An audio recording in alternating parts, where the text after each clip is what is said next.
Oh, yeah, obviously they have the money, but how do you know that they're also going to spend that money? This is sales for nice people. Time and time again, I see people who tell me that they have this great opportunity in the pipeline and their buyer is really keen and they've got a need and an urgency and a budget and we're working on this deal and it's going to happen. I'm so positive, I'm certain, I'm convinced.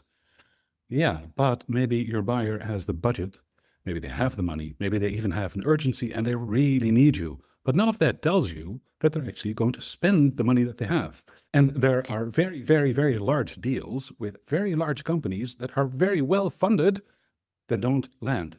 You may have tried to sell to Apple, and Apple has a lot of money. Does Apple buy every proposal that somebody has in the pipeline? I don't think so.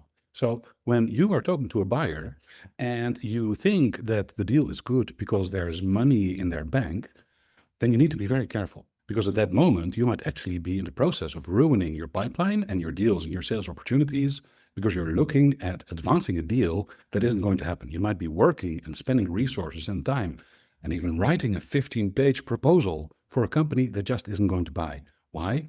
Not because there's anything wrong with the deal or with those people, but because you convinced yourself that because they have the money, they're going to spend the money. And very often, they just don't. For whatever reason, people just don't spend the money that they have. I wonder why that is. Now, if you're in a situation like that, where you are convincing yourself, negotiating with yourself about the potential and the possibility and the probability of a certain deal, be very careful. The time that you spend putting into this deal is not going to go into that deal. And that deal over there might actually be much easier to land, much more lucrative, lead to more introductions, lead to more upsells.